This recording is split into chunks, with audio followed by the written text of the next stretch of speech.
Sometimes you wanna go where everybody knows your name. Sam, it's Cheers. It's a romantic bar. As many people fall in love here as get sick. Sam and Diane will get more familiar. I like the lift part. Diane and Sam are having a relationship. That's not giving away too much. I think it's obvious from the last two shows. And it's very hot, very hot. Norma's out of work, still be out of work.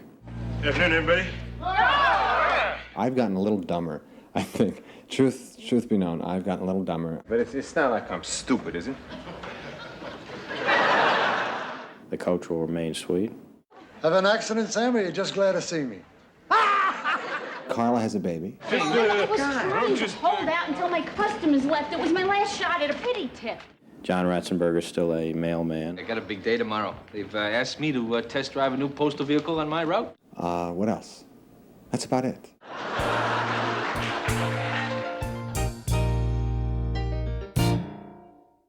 The interesting thing about this show is that each week we find new ways to go. It is like having a relationship. We don't plan too much ahead. I mean, we get them in interesting situations, but a lot of the times the scripts hit the table and that the situation from the previous week has affected this situation, so the relationship changes or the dynamic changes, so therefore the relationship goes in a totally different way. You know, I mean, this show we shot tonight was they got together originally at the end of the show, and now we have them somewhat at odds. So it's a really interesting process. The only thing that's left is that you want your physical lust satisfied. And that's where I come in. There's kind of an emotional contagion that takes place, I think, when you're seeing the show shot. The audiences now know the characters and now know the situation, so they're going to they respond immediately. I mean, we've had a chance to see the contrast early on in the season when our ratings were so terrible, and there was such a lack of excitement. We knew what the opposite was. There's a real nice feeling that we've arrived. We've been found, and now we just continue to build and take advantage of that firm foundation we've laid. Glenn and Les Charles are so funny. They work so hard. Jim Burrows was really kind of, of course, the director, and he gave lots of feedback, but those guys were they would sit there and just stew over everything. You know, they laughed, of course, when things were working, but I remember back to looking at Glenn and Les's faces when something was basically working and the audience was loving it, and they'd just be there really pondering whether it was exactly right, and sometimes they'd just throw it out and start all over again. It was pretty impressive. They had a great work ethic. How do you cheer someone up who's got 6 months to live? I'll tell them I have 5. I mean, chemistry I think, begins with the writer, really. I mean, it's when you write really interesting characters, you'll get chemistry if you have good actors. Guess it won't kill me to come out and say congratulations. Oh, thank you, Carl. I never ad-libbed one line. Maybe one, but I wouldn't remember it because I don't remember anything. But like, we kept to the script. We rarely, if ever, maybe in rehearsal for joke, would ad-lib and make the writers laugh, but they would never include it, because we said it, and they didn't. It was very proprietary. They owned the words and we said them. And that's fine with me because I'm, I don't come, unlike George say, I don't come from, Second City and improv comedy, and that stuff scares me.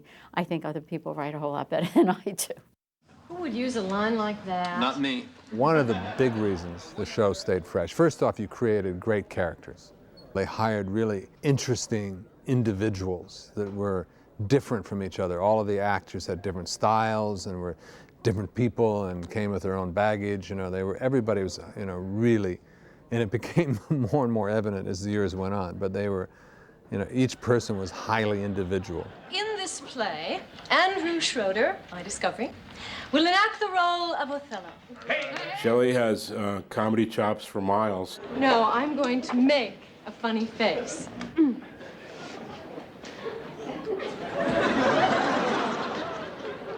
I don't think it's going to help, but go ahead. We had the same background at Second City in Chicago, and she knew that she had like the best written woman's role in a sitcom in a long time. Gerald, Faulkner, they all virtually drank themselves to death, gone before their time. So can I get you another round? She made the most of every joke. I used to, you know, just see her just relish those slam dunk jokes. It was great. No, I said that I wouldn't call you stupid while we're being intimate. I love Ted. I only got to kiss him once, darn it, you know. But, you know, who doesn't love Ted? You know, Ted's a smoothie.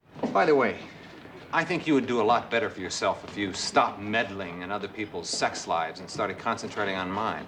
When you have somebody like Ted who really understands what's especially funny about a certain moment, just kicks it up a notch. You know, the kind of guy you can't pass a mirror without checking himself out. Pretty boy type. Thinks he's God's gift to women. You know the kind. Rhea is nothing like Carla. I believe you are a big dink. Oh, I really wanted the role. I mean, like, it was, you know, first of all, I thought those guys were so brilliant. You know, I thought they were great from Taxi, and I read the script and I loved it. And it was obviously such a, you know, such a great character, you know, to get to be a mean, miserable, you know, it's always fun to be mean. What a squizzy, egotistical, greasy, rotten sewer rat. There's no bitterness. You know, I mean, she is sexy. Thank you for letting Normie go. He's such an animal. Well, George is exactly like Norm. Walked all the way over here dragging my thirst behind me. We had a ton of fun. They called me in to audition for a guest role on Cheers. And my agent said, honey, it's a really small role. But you know these guys, and I think you ought to do them a favor and go on in. So I went in, and the role actually had one line, one word, really, beer. Good afternoon, everybody. No! It's pretty amazing how recognizable I am. A matter of fact, I get recognized from behind, and that's not a fat butt joke. How do you die, Coach? Some mysterious ailment turns your flesh to cardboard? The back of my head and this shoulder, you know, that over the shoulder on Ted for all those years. People can bust me, you know, from behind, like 3 lanes over on the freeway at night. You know, it comes waving by, you know, it's amazing. Sam, telephone call. Well, I'll just tell him you're breaking in a new way. Everyone said that you're doing great work, the show's wonderful, keep it up, don't worry. You're just doing great stuff. And the media found us, the critics loved us.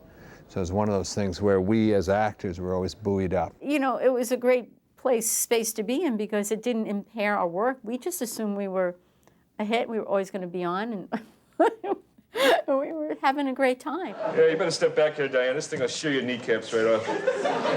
Yeah. Grant Tinker had just been voted in to save NBC, and he had this mandate to put on the air what he perceived to be quality programming and leave it there until the audience found it. And we were beneficiaries of that philosophy. Now, don't you want to spend your nights with a woman who's fulfilled, independent, self-actualized? Well, I suppose it's worth a shot. You got her number?